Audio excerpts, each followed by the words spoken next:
Ya, pemirsa, pasca ditetapkannya 8 tersangka dalam perkara tuduhan atas ijazah palsu Presiden ke-7 Republik Indonesia Joko Widodo, muncul tanggapan atau respons dari berbagai pihak, baik pihak terkait maupun pihak independen. Dari pihak Roy Suryo CS maupun dari pihak Presiden ke-7 Republik Indonesia Joko Widodo, dan juga tanggapan dari pakar atau pengamat independen. Pemirsa, berikut kita tampilkan tanggapan dari berbagai pihak tersebut yang diawali dengan video kenangan berikut ini. Kurnia ini siapa sih? Egy Sujana ini siapa sih? Rizman Hafizullah ini siapa sih? Roy Suryo ini siapa sih? Fauzia Tia Sumani siapa? Orang yang mencintai Indonesia. Saya ingin mengatakannya, jangan main-main. Lancang Pak Jokowi. Jangan main-main. Terutama saya gitu ya, kayak apa sih rasanya di penjara gitu ya. Kan semua orang pasti berpikir akan, oh ya namanya termal kan menakut-nakuti kita gitu kan ya. Tapi saya lihat kakak saya sebelahnya, abang saya sebelah, dia udah pernah di penjara 9 bulan tapi nggak kapok.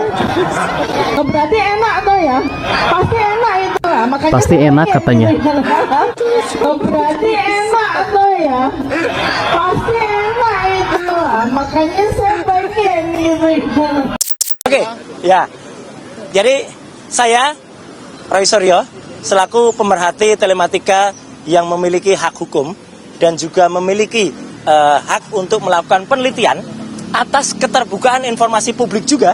Jadi Undang-Undang Nomor 14 tahun 2008, penjabaran dari Undang-Undang Dasar 45 pasal 28F, dan juga hak yang diatur oleh Declaration of Human Rights, ya. Jadi saya bebas untuk, atau kita sebagai warga negara bebas untuk melakukan apapun keterbukaan informasi dan penelitian, apalagi untuk dokumen publik.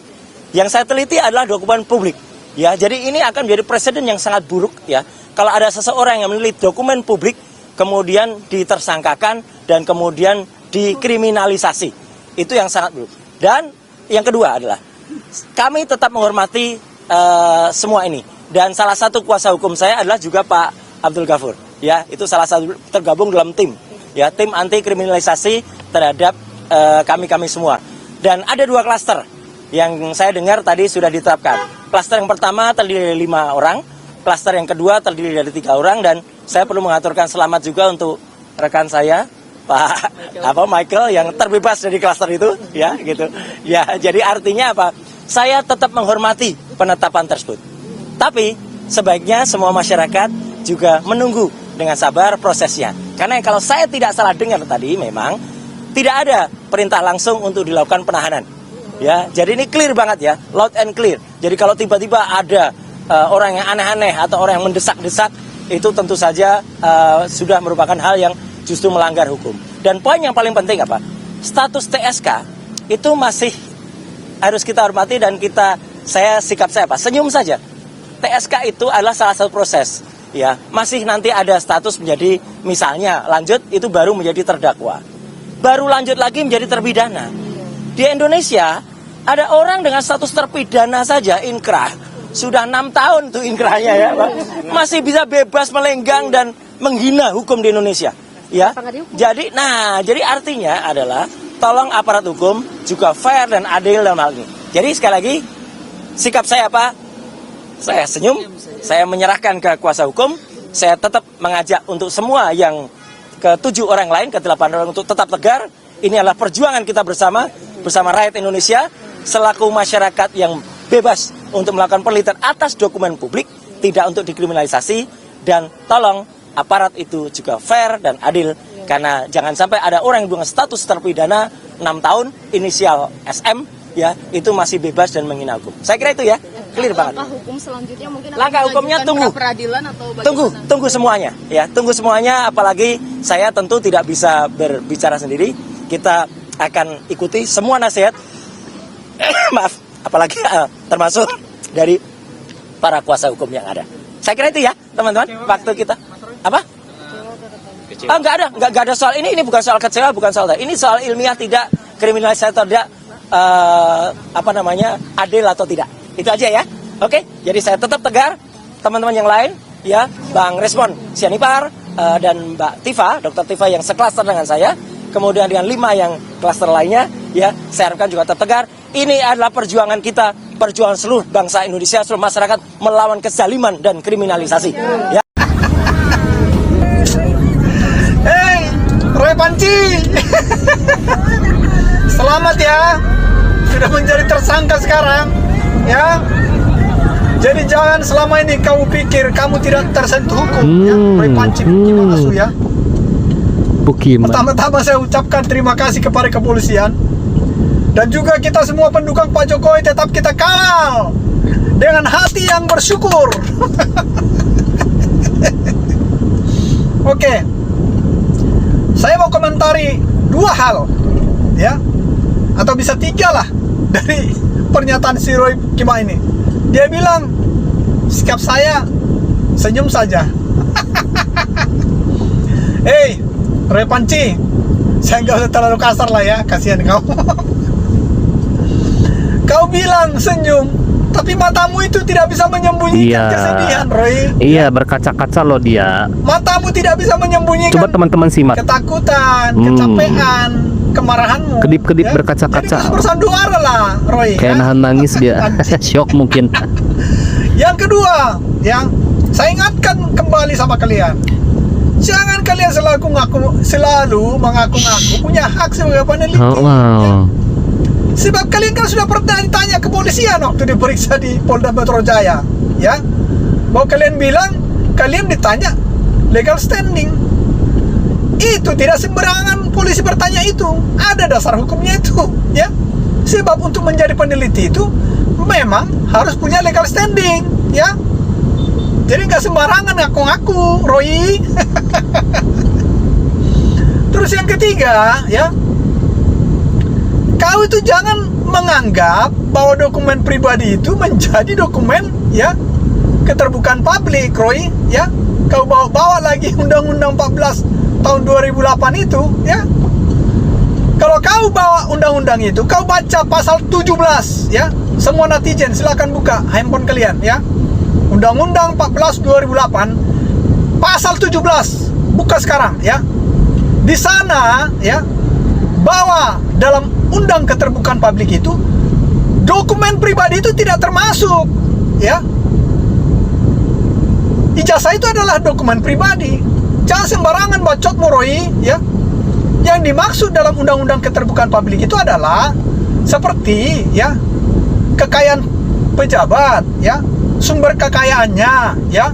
Terus dia menjabat tadinya sebagai apa, itu bisa diakses semua, ya. Tapi yang namanya dokumen pribadi tidak termasuk dalam undang-undang keterbukaan publik. Jangan ngawur kau, ya. Belajar lagi kau, ya, Roy, ya. Nah, jadi sekarang saran saya sama kamu, saya agak halus sekarang, kasihan kau, ya. Perkuat aja, ya, mentalmu.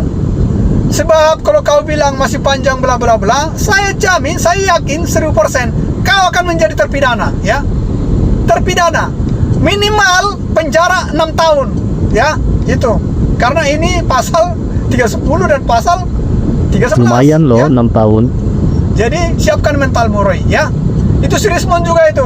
Akhirnya sudah sekian lama Roy CS ini yang menyebabkan kegaduhan di negara ini cuman perkara ijazah mantan presiden ke-7 Bapak Joko Widodo ya. Sedangkan Bapak Joko Widodo itu sudah 2 periode alias 10 tahun memimpin menjabat sebagai presiden Republik Indonesia, tetapi masih tetap permasalahan ijazah palsu ya. Kenapa yang dicecer itu Bapak Joko Widodo? Kenapa nggak cecer partai yang mengusung Bapak Joko Widodonya aja? Iya dong. Karena menurut gue pribadi Roy Panci CS ini memang sudah sangat begitu parah ya, sampai mengolok-olok keluarga Bapak Jokowi dan segala macamnya, seolah-olah Bapak Joko Widodo itu tidak memiliki hati, perasaan, dan pikiran. Lagi pula ya, ini kasus ya, udah sampai mau akhir 2025 dan kalian masih mempermasalahkan ijazah palsu mantan presiden yang sudah menjabat 2 periode. Kalian selama ini kemana aja? Kenapa waktu selama Bapak Joko Widodo masih menjabat jadi presiden, kalian ini diem-diem aja? Nggak ada tuh yang keluar-keluar, nggak ada tuh yang ini, yang itu, dan segala macam tuh nggak ada. Padahal waktu masa jabatan Bapak Joko Widodo, Pak Jokowi itu juga banyak loh mendapatkan hinaan, cacian, hoax, dapat meme, dapat hinaan dan segala macamnya itu banyak loh. Tapi kenapa tidak ada yang menuding ijazah Bapak Jokowi itu palsu selama masa jabatan 2 periode Bapak Joko Widodo? 10 tahun loh. 10 tahun itu bukan waktu yang singkat loh untuk kalian. Kalau kalian sampai berpikir ijazahnya Pak Jokowi palsu nih segala macam.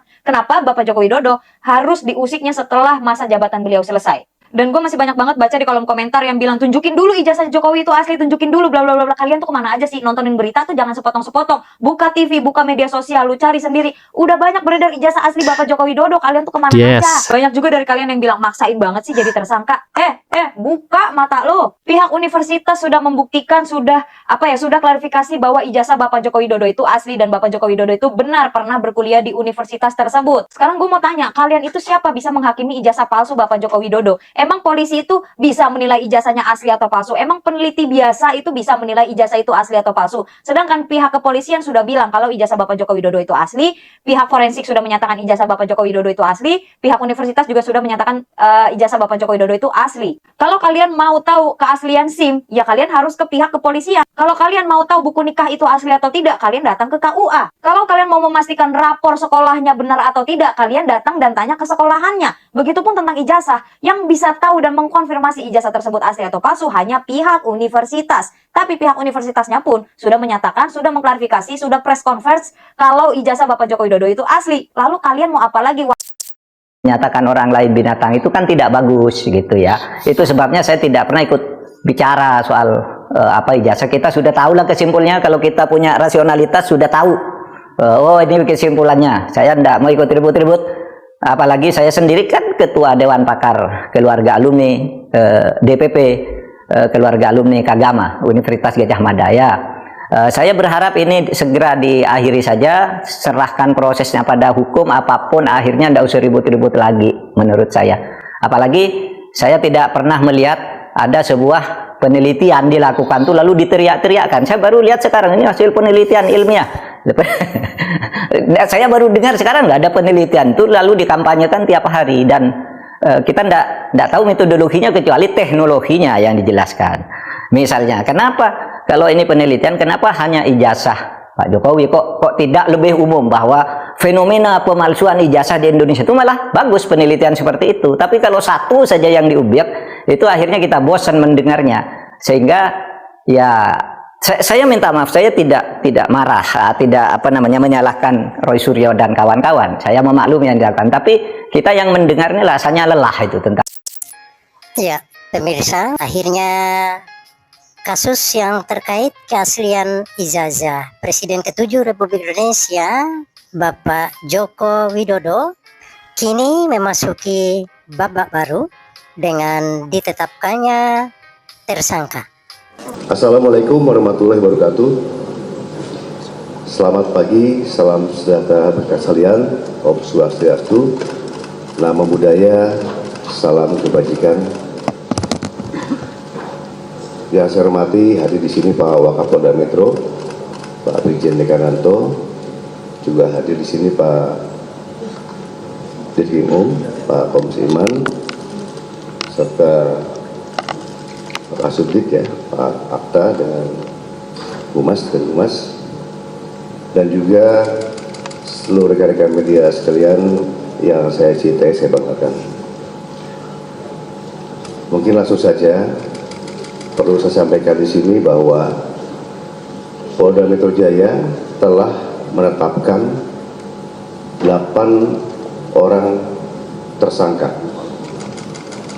dalam perkara pencemaran nama baik, fitnah, dan manipulasi data yang dilaporkan oleh Bapak Insinyur Haji Joko Widodo. Penetapan ini dilakukan setelah melalui proses asistensi dan gelar perkara, di mana proses tersebut melibatkan ahli dan pengawas, baik dari eksternal maupun internal. Untuk ahli yang dilibatkan adalah ahli pidana, ahli ITE, ahli sosiologi hukum, ahli komunikasi sosial, dan ahli bahasa. Itu yang kita minta keterangan sebagai saksi ahli.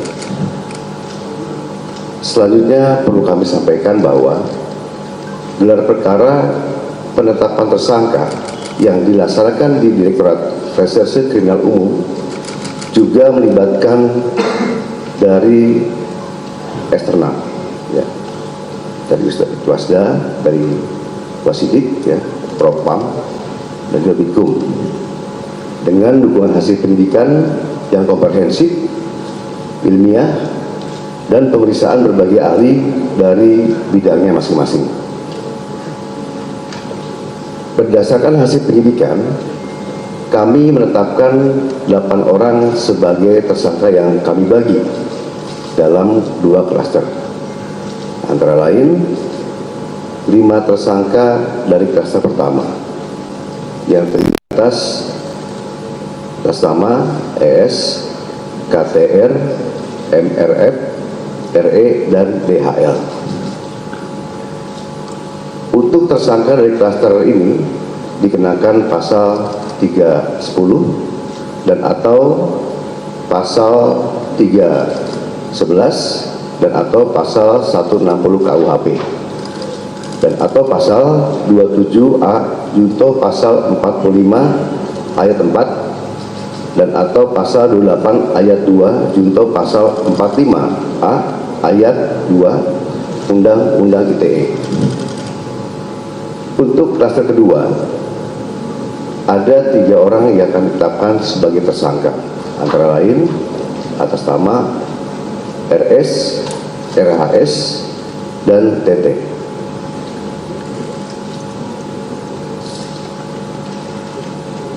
Tersangka pada klaster 2 dikenakan pasal 310 dan atau pasal 311 KUHP dan atau pasal 32 ayat 1 junto pasal 48 ayat 1 dan atau pasal 35 junto pasal 51 ayat 1 dan atau pasal 27A junto pasal 45 ayat 4 dan atau pasal 28 ayat 2 junto pasal 45A ayat 2 Undang-Undang ITE.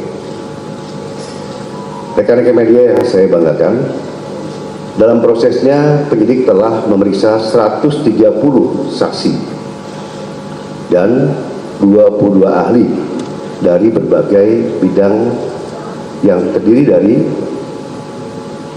1. Dewan Pers, kedua Keterbukaan Informasi Pusat, yang ketiga Dirjen Peraturan dan Perundang-undangan dari Kemenkumham, yang keempat Akademisi Digital Forensik, yang kelima Asosiasi Digital Forensik, yang keenam Praktisi Digital Forensik, yang ketujuh Ahli Bahasa Indonesia, yang kedelapan Ahli Sosiologi Hukum, yang kesembilan Ahli Psikologi Massa, yang ke-10 Ahli Komunikasi Sosial, yang ke-11 Ahli Anatomi dari UI, yang ke-12 Ahli Hukum ITE, yang ke-13 Ahli Hukum Pidana, yang ke-14 SDM Kesehatan Kemenkes, yang ke-15 Lab Dokumen dan Digital Forensik.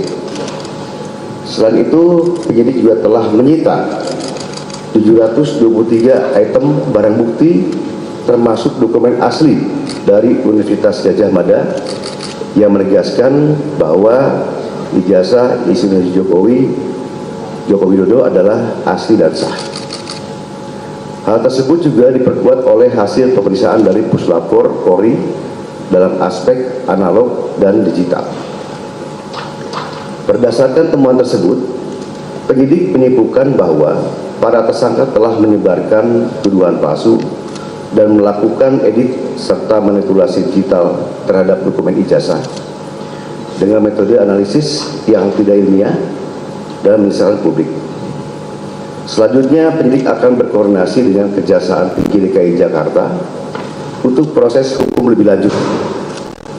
Pada kesempatan ini kami tegaskan bahwa penanganan perkara yang kami lakukan murni proses penegakan hukum.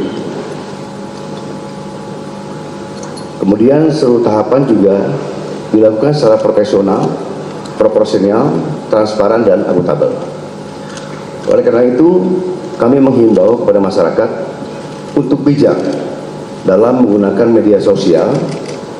Jangan mudah terprovokasi oleh informasi yang tidak benar, serta selalu melakukan cek dan klarifikasi sebelum menyebarkan sesuatu. Mari kita jaga bersama suasana yang sejuk, aman, dan tertib agar ruang publik bisa selalu nyaman dan kondusif.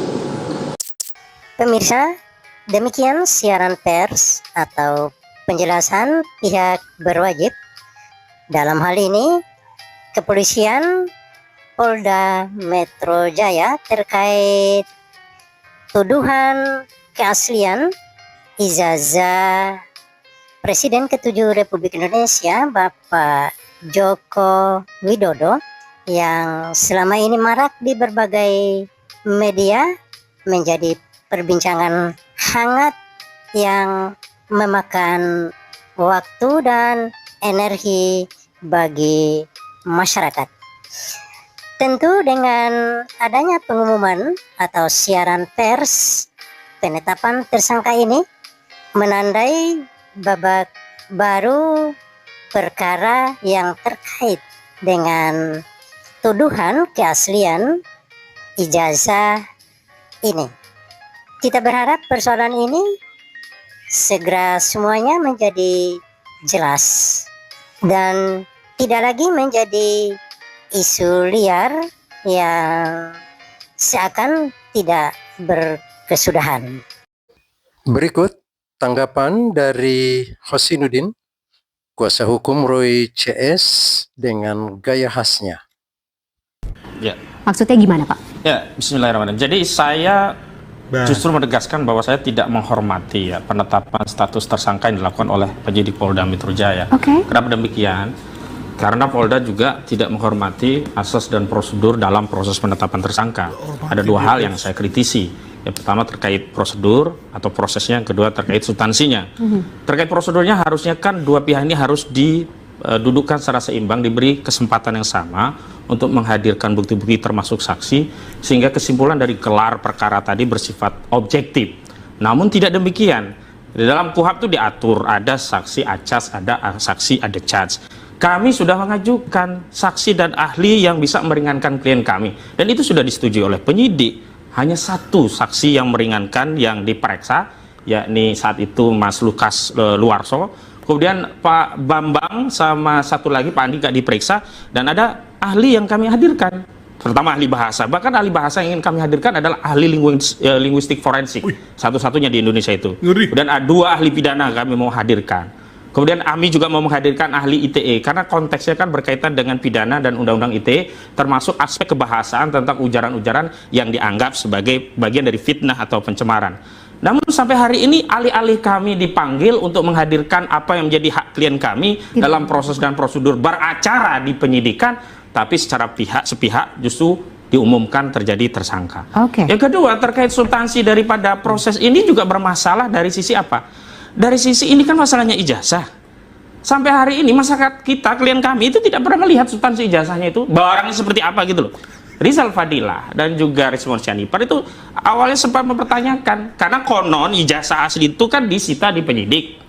Lalu bagi orang yang diperiksa punya hak dong untuk melihat dulu agar tahu kesalahan dia itu di mana. Nih lo ijazahnya asli, kalian salah. Kenapa? Kalian mengatakan palsu itu fitnah. Mana aslinya? Ini. Itu saja tidak pernah diperlihatkan. Dan lucunya saudara Frederick ini kan Projo datang ke Solo, katanya ditunjukkan ijazah asli. Lalu Projo mengatakan, oh iya kami ditunjukkan ijazah itu asli. Dari mana ijazah itu dikatakan asli? Oh, barang ini katanya disita oleh penyidik. Apa bisa barang sitaan kemudian dibawa boyong ke Solo lalu dikembalikan lagi? Berarti ada kebohongan setidaknya. Kalau tidak kebohongan itu dari penyidik, yang katanya disita bisa jadi tidak disita, karena selama ini kami minta bukti penyitaan tidak diberi, kami minta ditunjukkan tidak ditunjukkan, atau boleh jadi Projo yang bohong, mengelabui publik seolah-olah ada ijazah itu sudah ditunjukkan, padahal sampai hari ini statusnya penyidikan, dan dalam proses penyidikan barang bukti itu disita. Dari mana? Nah, walaupun saya sih tahu kalau projo, jangankan ijazah, ya bungkus kacang goreng saja kalau dikatakan ini ijazah asli, asal dari Jokowi percaya projo begitu loh. Nah, yang selanjutnya secara substansi adalah begini. Ini 8 orang tersangka tidak hanya Pak Roy Suryo, Iya, tidak ditahan berarti kan? Ya, sementara ini tidak. Dan saya ingin tegaskan kalau ke Mas Heri, Mbak Fani, juga kepada seluruh rakyat Indonesia, saya mau jujur, saya husnuzon. Tapi kalau ke penyidik, ke polisi, saya suuzon. Kan tuntutan reformasi Polri itu kan berangkat dari kinerja Polri yang buruk. Kan kami sudah kritik dulu, ini tindakan harusnya transparan, kredibel, akuntabel. Di antara yang transparansi apa? Melibatkan pihak-pihak yang terkait kasus. Itu sudah tidak dilakukan di Barreskrim yang awal. Dan hari ini diulangi begitu loh. Nah, hal-hal yang seperti ini yang kemudian kami punya dugaan yang tidak baik pada institusi Polri terkait kinerja ini. Nah, yang kedua memang dugaan tidak baik itu muncul sejak apa? Adanya pasal-pasal yang secara objektif bisa dijadikan dasar untuk melakukan penahanan. Meskipun secara subjektif masih berpulang kepada penyidik apakah dia khawatir akan ada yang lari, menghilangkan barang bukti atau melakukan pidana lagi. Ini kan subjektivitas, tidak bisa kita ukur. Tapi pasal-pasal yang dikenakan, misalkan di klaster pertama ada pasal 160, itu ancamannya 7 tahun. Pasti bisa digunakan untuk menahan. Di klaster kedua ada pasal 32 dan pasal 35. 32 itu 12 tahun, pasal 35 itu 8 tahun. Itu semuanya juga bisa, itu ancamannya 7 tahun. Pasti bisa digunakan untuk menahan. Di klaster kedua ada pasal 32 dan pasal 35. 32 itu 12 tahun, pasal 35 itu 8 tahun. Itu semuanya juga bisa digunakan secara objektif untuk melakukan penahan. Namun saya juga mau himbau kepada masyarakat juga tidak kemudian melihat persoalan ini ansih di hukumnya gitu loh. Karena dinamika politiknya begitu besar. Contohnya adalah begini. Kalau persoalan ini adalah persoalan hukum murni, tidak ada unsur politik begitu, tentu tidak akan mungkin ada penyidik menerima laporan orang itu merasa dihinakan sehina-hinanya, direndahkan serendah-rendahnya, masuk pasal-pasal yang tidak relevan. Yang bisa mengukur ya pasal itu relevan atau tidak itu seluruh rakyat loh. Kita ahli hukum juga bisa menilai bahwa yang punya kewenangan penyidik iya, tapi ukuran objektif untuk menilai suatu peristiwa apakah itu masuk dari penipuan, penggelapan, termasuk apakah masuk ini fitnah, pencemaran, itu kita juga bisa menilai. Kalau hari ini pasalnya dikenakan 310 tentang pencemaran, 311 tentang fitnah, atau 27A Undang-Undang ITE tentang menyerang kehormatan melalui sarana elektronik, objektif, terima, kita nggak akan komplain. Muncul pasal 35, 32, kemudian dipaksakan pasal 160 padahal sudah ada putusan MK, itu adalah delik material, akibatnya juga harus objektif. Misalnya ada orang mengatakan, hajar polisi, kemudian terjadi orang hajar polisi, bisa itu penghasutan. Lah ini mana bukti daripada secara material terjadi penghasutan? Nah ini yang tidak dijelaskan kepada publik, kepada rakyat. Kenapa gelar perkara itu sendiri dilakukan secara tidak transparan, itu loh. Nah saya juga mengkomentari, Bung Frederick tadi kan menyatakan sudah diakomodir. Oke, masalahnya bukan hak kami diakomodir atau tidak, tapi adil atau tidak, equal tidak. Ada 130 saksi loh, mayoritas itu dari para pelapor-pelapor yang menghadirkan, dan semua mayoritas demi kepentingan penyidik dalam rangka untuk memenuhi unsur. Kenapa kami hanya diberi satu kesempatan, itu pun hanya saksi fakta, ahli kami belum dielaborasi.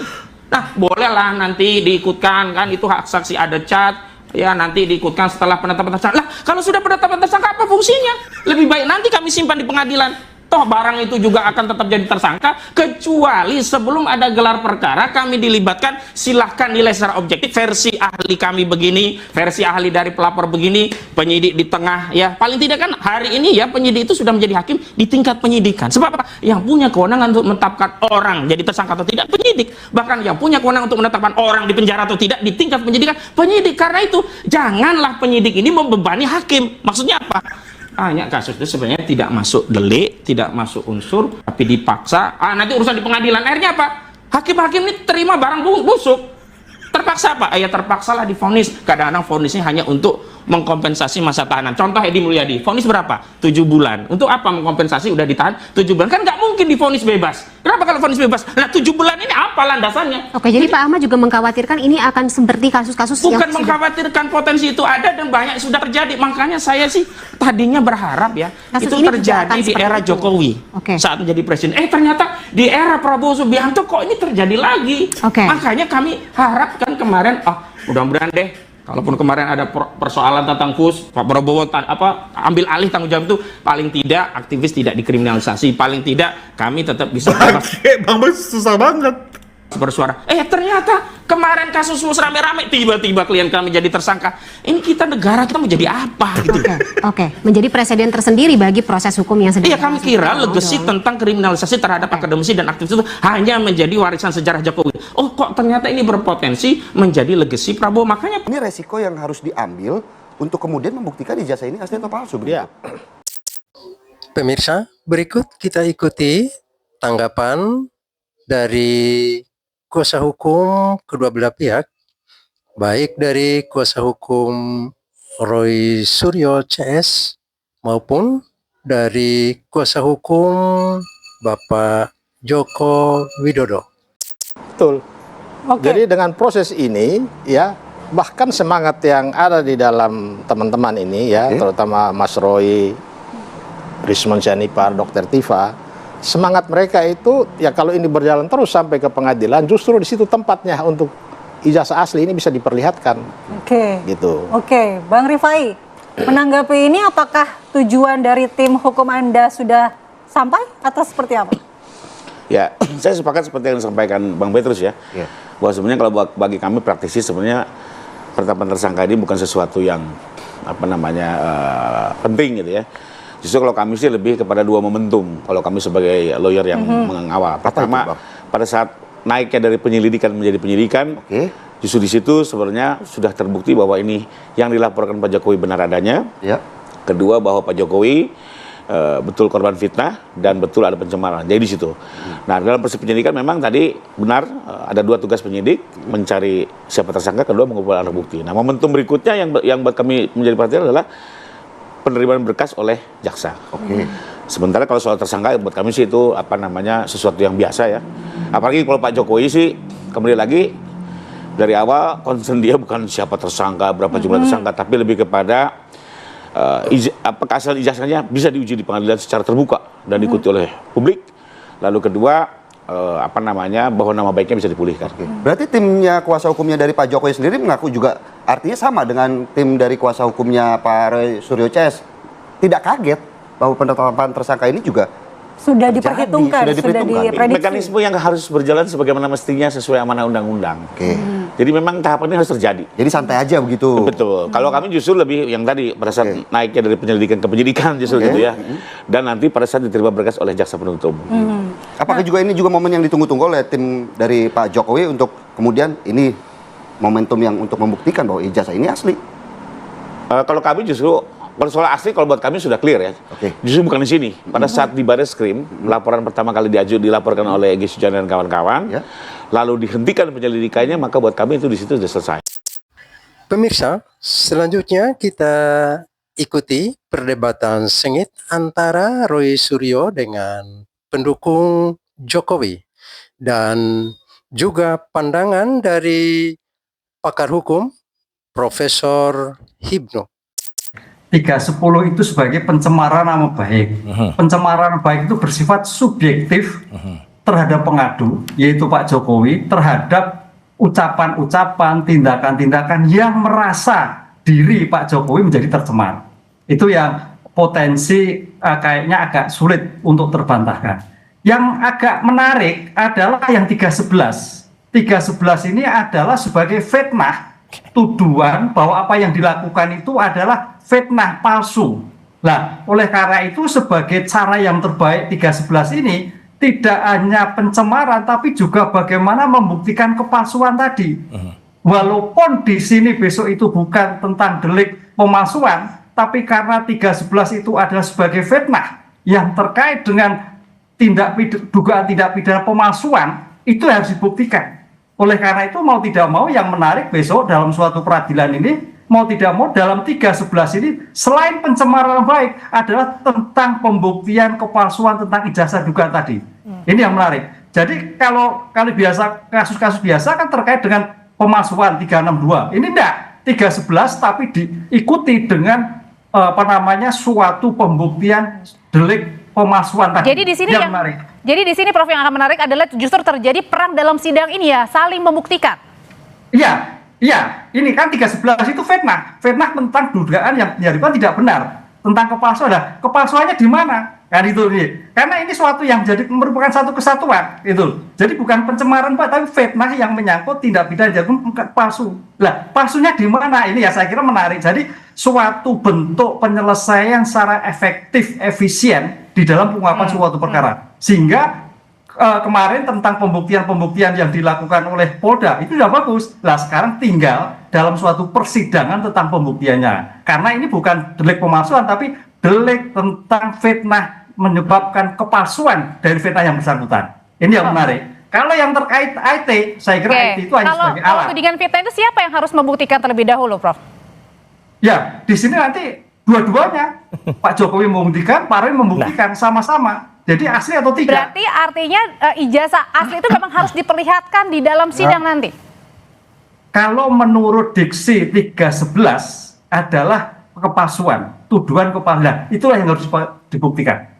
Ini yang selama ini tidak pernah terjadi, tapi ini sebagai suatu diksi yang menarik, yang karena memang sejak awal ini perdebatannya adalah Pak Roy menginginkan suatu persidangan, sehingga mudah-mudahan pandangan saya, hakim akan memberikan ruang tentang hal tersebut. Sehingga sebelum masuk pada 311. Kalau 310, oke, itu nama pribadi. Tapi yang 311 yang menarik Mbak, IT menarik karena itu hanya sebagai alat. Digunakan dengan IT. Nah itu memang kalau IT kan semua orang tahu. Makanya dalam IT itu ancamannya lebih besar, 7 tahun gitu. Mas Roy, berkali-kali kan Pak Jokowi juga sudah siap gitu. Kalau di persidangan saya akan memperlihatkan jika dibutuhkan. Bohong itu. Ijazah aslinya. Bohong itu. Berarti artinya nanti akan ada perang untuk memperlihatkan ijazah dalam sidang. Buktikan kata-kata saya, bohong kata-kata dia. Dia berkali-kali ditantang di sidang, tidak akan berani menunjukkan dan selalu menggunakan segala cara untuk memanipulasi sidang. Dibikin NO lah, dibikin pengadilan takut dan sebagainya. Dan ini bagus sekali statement dari Prof Hipnu ini. Karena sama juga dengan statement yang disampaikan secara langsung ya oleh mantan Kabar Eskrim yang namanya Pak Susno Duaji ya. Ijazah yang dipersoalkan harus dibuktikan dulu ya, sah atau tidak. Yang punya kewenangan membuktikan adalah pengadilan tata usaha. Jadi pengadilan yang lain. Ini nggak bisa Polda memastikan itu. Kalau ijazah produk pejabat tata usaha negara. Dan beliau menyatakan salam hangat dari Xinjiang, Cina.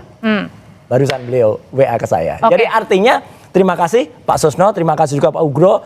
Orang-orang polisi yang masih sehat pikirannya, yang kemudian tidak hanya asal menggunakan alat bukti atau informasi. Sekali lagi saya sangat menyayangkan statement dari Pak Irjen Asep yang mengatakan mereka ditersangkakan karena mereka melakukan editing. Tidak ada Pak editing yang dilakukan. Justru ada orang PSI yang namanya siapa itu yang kemudian Sandi itu ya, itu yang kemudian mengupload dan membuat ijazahnya miring. Begitu saya miring, itu beda. Itulah yang bisa kena pasal 32 atau 35. Jadi maksudnya Anda adalah penetapan Anda sebagai tersangka ini tidak tepat pasalnya? Sangat tidak tepat dan itu harus batal gugur demi hukum. Dan itulah nanti ada langkah upaya apa yang akan dilakukan. Ya Pak Andi silakan Anda ketawa. Bang Andi, sebenarnya kemarin pada saat Anda dimintai keterangan oleh media adalah bagaimana respon Anda terkait dengan tudingan atau sangkaan atau Mas Roy Suryo yang sudah ditetapkan sebagai tersangka, Anda bilang Pak Jokowi sudah siap memberikan ijazahnya, menghadirkan ijazahnya di persidangan. Jadi kalau tadi dibilang Mas Roy bilang itu adalah bohong, belum tentu? Jadi Audrey, pokoknya apa yang dikatakan oleh Roy Suryo dan kawan-kawan itu hak dia untuk defend. Dia mau plot twistnya kan paling jago plot twist ini, ya kan? Apakah dia punya komunikasi dengan Pak Jokowi? Kan enggak. Yang komunikasi kan adalah saya. Pak Jokowi mengatakan, saya siap apabila diminta oleh pengadilan untuk membuka semua, saya akan buka di depan pengadilan. Dari ijazah SD, SMP, SMA sampai S1. Itu jelas itu. Mengatakan saya. Di mana? Di Solo mengatakan. Jadi itulah. Ya, kalau Roy Suryo mengatakan bohong-bohong, ya memang ini metomania namanya. Tak kasih tahu, termasuk yang bohong. Kemarin ada relawan-relawan Jokowi datang ketemu dengan Pak Jokowi. Katanya yang si Judiari itu, ya itu kan mengatakan, saya udah lihat ijazahnya, asli. Freddy Damanik mengatakan, benar nggak lihat ijazahnya? Oh ijazahnya masih disita polisi. Ya kami lihat scan-nya. Itu kan bohong. Nah kemarin kan Bang Freddy juga pada saat ketemu di Solo, Pak Jokowi sendiri sudah Nggak, itu bohong. Freddy mengatakan sendiri dalam Kompas TV kemarin sore, ya Zoom waktu itu, dia mengatakan enggak kok, itu hanya scan. Gimana ini scan? Jadi kalau gitu, jadi kebohongan itu akan diturunkan dari Jokowi ke. Jadi setelah ditetapkan sebagai tersangka, apa langkah hukum selanjutnya yang akan dilakukan oleh Mas Roy nanti ya? Saudara, tersangka dalam kasus tudingan ijazah palsu Pak Jokowi tanpa memperlihatkan terlebih dahulu ijazah aslinya kepada penuding. Iya, gini, ini kan dugaannya kan pencemaran nama baik, Mbak. Jadi fokusnya itu pencemaran nama baik. Sebagai bentuk pencemaran nama baik itu adalah perasaan yang dimiliki seseorang. Tapi kan objeknya ijazah, Prof. Iya, makanya nanti yang 311 tadi, itu loh. Apa yang dituduhkan itu mengandung kepalsuan, palsu atau tidak, tercemaran di situ. Jadi 310, 311 suatu rangkaian yang tidak dipisahkan. Nah, itu yang menariknya gitu. Jadi ini bukan tuduhan tentang pemalsuan, tapi pencemaran nama baik akibat suatu tuduhan. Nah, oleh karena itu mau tidak mau kalau kita konsisten dengan 311 fitnah terhadap tindakan kepalsuan, ya mau tidak mau nanti hakim harus memfasilitasi. Nah, seperti ini, mana yang benar gitu loh. Jadi fitnahnya itu, oh ternyata tidak fitnah, oh ternyata fitnah, itu nanti di persidangan dalam pembuktian yang berlakukan. Lah, kalau tentang IT, oh itu saya kira sebagai alat aja. Karena sebagai alat menggunakan semua orang tahu, makanya hukumannya lebih besar menjadi 7 tahun. Oke, tapi jadi kalau 311 karena sebagai bentuk kepalsuan tadi ancamannya cukup berarti 4 tahun. 4 tahun. Jadi intinya pada saat memperlihatkan ijazah itu gimana, Prof? Sebaiknya harus ditetapkan sebagai tersangka dahulu, baru kemudian nanti diperlihatkan atau sebelum dulu? Ya, itu bagian dari suatu pembuktian. Nanti kan dalam suatu pembuktian ini equal kan gitu kan. Kejaksaan, kepolisian mendalilkan suatu bukti-bukti secara subjektif mewakili negara tapi objektif terhadap hukumnya. Lah, kemudian nanti penasihat hukum Pak Roy Suryo akan mencari, loh yang dituduhkan yang palsu yang mana, buktinya mana, pengen lihat dulu, kan gitu loh Pak. Ini kan di sini kan seperti itu kalau kita melihat suatu persidangan yang terkait 311. Lah, di saat itulah ruang itulah nanti ada suatu perdebatan tentang ijazah tadi. Oke, jadi Mas Roy, kalau misalnya sekarang nih Anda sudah ditetapkan sebagai tersangka, ini kan belum dipertunjukkan ya untuk ijazah Pak Jokowi ya? Belum dan nggak ada. Dan satu lagi, terima kasih Prof. Jadi konsennya kan 310, 311. Oke lah, kita hormati itu 310. Tapi yang jahat, kalau kata si Cinta kepada Rangga di hadapannya itu jahatnya, itu dimasukkan pasal-pasal 32 dan 35 Undang-Undang ITE yang karena kebetulan saya yang ikut membuat itu, tahu persis pasal itu adalah kalau ada seseorang membuat sesuatu dokumen yang palsu menjadi asli atau membuat sesuatu dokumen yang asli menjadi palsu. Jadi artinya Anda tidak diterima sebagai tersangka dengan pasal itu? Loh, tidak ada, karena pasal itu jahatnya apa? Itu hukumannya, ancaman hukumannya tinggi, 8 tahun dan 12 tahun. Itu pasal seludupan yang akan digunakan untuk kemudian menahan kami. Ya, jadi sekali lagi, ini jahat banget ya. Di era yang lalu, era Jokowi saja, itu sudah ada 2 anak bangsa kemudian dikriminalisasi. Sekarang akan ada 8 yang dikriminalisasi di era Pak Prabowo. Jadi apa kata dunia internasional? Jadi Anda anggap ini adalah kriminalisasi? Kriminalisasi karena ada penyelundupan 2 pasal ITE. Ya biasa begitu. Kalau sudah katakanlah ya, dengan pertimbangan-pertimbangan oleh penyidik, bahwasanya ini masuk ke pasal ini, itu kan dengan penelitian yang sangat mendalam, dengan juga masukan dari para saksi-saksi ahli untuk itu. Banyak loh saksi ahli yang masuk di situ. Kalau kita lihat ada berapa? Ada 130 semua. orang gitu kan. Artinya yang di situ sudah tetap yang dimasukkan pasal-pasal itu sudah mulai proses gitu loh. Ya kalau mereka mengatakan wah ini selundupan dan ini ya, itu kan bisa diuji nanti di pengadilan untuk masalah itu. Yang penting sekarang itu ya siap-siap aja lah Mas Roy, makan yang enak kayak gitu ya. Ya terus juga jangan lupa bawa koper lah nanti pas pada pemeriksaan sebagai tersangka. Oke, Bang Andi, sebenarnya menurut Bang Andi sendiri bagian yang mana sih yang kemudian akhirnya ini menjadi bukti kuat bahwa Mas Roy ini kemudian ya layak ditetapkan sebagai tersangka. Ini bagian yang mana? Karena kan Mas Roy sendiri bilang ijazah ini diambil dari media sosial politik PSI. Data-datanya juga diambil dari KPU pusat dan daerah. Ini bagian yang mananya? Ya kalau kita lihat ya, dari mensreanya pertama, Mas Roy ini bukan 2025 loh. 2020, 24 Wah, itu enggak, itu 2020 tuh dia sudah melakukan ini palsu. Ini suatu palsu. penelitian terhadap Itu ijazahnya Pak Jokowi. ada pengkhianat itu palsu kalau itu. Jadi saya udah bisa paham untuk itu. Kalau dikatakan Itu bohong, apa kalau ini saja yang dikatakan ditentukan untuk itu, ya itu kan nanti prosesnya itu nggak dari bisa dibuktikan kejaksaan. itu bohong. Ya kan, ya. Tapi menurut kalau Anda saya kan apanya? ya kalau saya sih pasti ya itu undang-undang ITE-nya itu sangat kuat. Nah, itu yang salah. Ya, undang-undang ITE-nya tadi kan Pak Prof Ibnu juga mengatakan pasal 310 itu. Nggak apa-apa. Nah, itu juga salah satu penguatan. 310, 311 oke. Jadi yang intinya adalah ya itu saya tadi saya bilang ya udah tarung aja tuh nanti di pengadilan. Tarung tapi tidak boleh Ya kan? dikriminalisasi kalau pakai Nah ini kan 325. selalu mengatakan begitu ada setiap Ini setiap yang kriminalisasi sudah di lah. status tersangka kriminalisasi ada kriminalisasi. Pasal penyelundupan katanya. Pasal Tersangka penyelundupan. nggak apa-apa. Selalu dikatakan seperti tapi tidak itu. dikriminalisasi. Gini, seorang yang negarawan itu contohnya Yusuf Kala. Yusuf Kala jelas-jelas dihina sehina-hinanya oleh orang namanya Silprester waktu itu. Itu jelas ada rekamannya. Nah, ini tapi udah Pak Yusuf Kala lewat. Ini udah nggak menggunakan masuk. pasal 310 saja. Nah, dan orangnya sudah terpidana.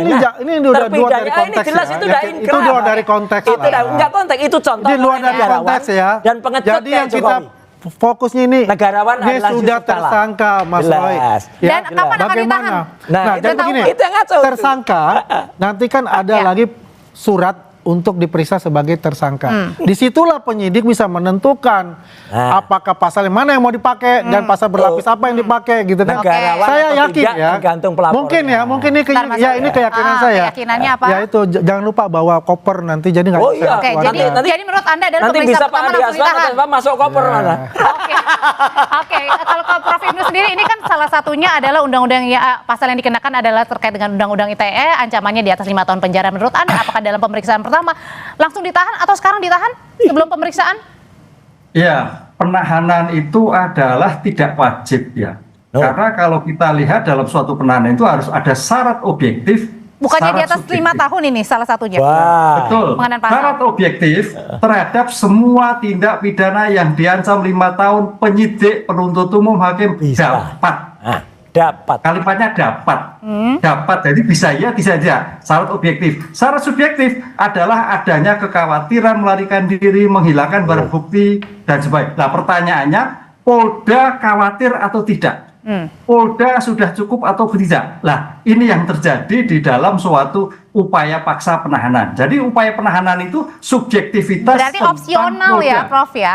Bisa iya atau enggak gitu ya? Nah, Iya, bisa iya, bisa iya atau bisa tidak. Karena kekhawatiran melarikan diri, kekhawatiran menghilangkan barang bukti, dan dapat. Diksinya dalam konteks hukum adalah dapat, tidak wajib.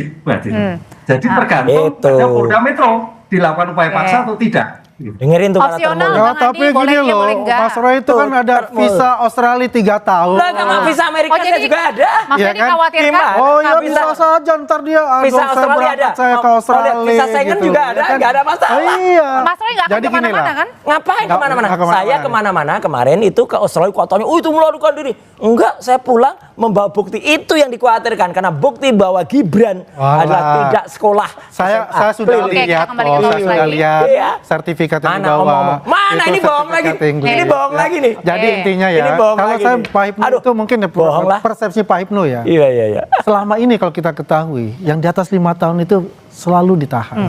Kan begitu Kacau, ya. enggak. Kalau Sama Pak sekali. Hipnu bilang ini dapat ya. Ya mungkin dapatnya Pak Hipnu itu 80% gitu loh. Jadi Anda yakin bahwa nanti akan Saya punya langsung segera keyakinan. ditahan? Yang di atas 5 tahun itu yang pasal 32, 35. Kalau itu Saya tidak punya sah keyakinan diterapkan, untuk itu. karena tidak ada dokumen elektronik yang saya edit, ya, Oke. ya udah pasal itu gugur. 32, 35 Ya. harusnya nggak dikenakan. Ya kan nanti kan diperiksa lagi. Iya. Oke. Anda bisa Nggak ada. dibuktikan nanti Mas Roy, diperiksa makanya sebagai kita buktikan. Berarti Gimana artinya sambil menunggu pemeriksaan, saya nggak tahu nih, udah dapat jadwal pemeriksaan pertama belum? Nanti kita tunggu, saya juga Masih nunggu ya? Iya. Akan mengajukan pra peradilan langsung atau nunggu aja nih? Harus Nunggu itu dulu, aja. nggak boleh bukan yang pra peradilan. Oke. Sebelum itu tuh masuk di Iya. P21, udah P21 baru. Dan nanti saya yakin kalau misalnya tadi dikatakan itu jaksa penelitinya akan bingung nanti, akan P19, P21 kayak Jokowi dan Pak Kasmujo dulu bolak-balik karena sama sekali nggak kuat. Dan kalau dilihat BAP-nya patah semua yang dituduhkan ke saya itu kegiatan tanggal 26 Maret. Saya nggak ada di situ. 22 Januari nggak ada di situ. Jokowi laporan tanggal 30 April. Setelah itu bukti-buktinya setelah 30 April. Misalnya Mbak Menteri melaporkan, saya dianiaya tanggal 1 Mei. Tapi yang dilaporkan adalah 10 Mei. 12 itu Mas kan Roy, bohong jadi semua. bentuk perlawanan Anda dan kawan-kawan sesudah ditetapkan sebagai tersangka adalah Kita lihat nanti apa yang lain dan itu akan saya ceritakan ke Kompas TV. Pokoknya pra-peradilan nggak? Tunggu saja tanggal mainnya. Apakah ada pra-peradilan atau pasca peradilan? Nah, enggak lah, ini Kalau gitu joke aja sih. Kalau gitu singkat aja Prof, ini untuk pengajuan misalnya kalau ada pengajuan pra-peradilan, apakah kemudian tadi ya harus melalui pemeriksaan perdana dulu atau ya sudah ajukan saja pra-peradilan bagi tersangka? Iya, pra-peradilan itu kontrol ya. Kontrol yang dilakukan terhadap penegak hukum terhadap upaya paksa. Apa itu upaya paksa? Terhadap penangkapan, penahanan, penghentian penyidikan, penghentian penuntutan, penetapan tersangka lainnya, penggeledahan maupun penyitaan. Nah, tampaknya kalau nanti Pak Roy Suryo itu adalah tentang penetapan tersangka. Terhadap penetapan tersangka itu bukti apa? Bagaimana cara memperolehnya? Lah itu yang nanti, karena ini sebagai syarat formal, Pak. Tapi belum masuk materi loh ya. Belum masuk materi. Bagaimana Polda Metro memperoleh bukti? Bagaimana Polda Metro sudah melakukan pemeriksaan saksi atau belum? Apakah Mas Roy Suryo sudah diperiksa atau belum? Lah itu yang materi-materi itu yang terkait dengan pra-peradilan. Jadi belum masuk materi, tapi bagaimana menetapkannya begitu, Mbak. Oke.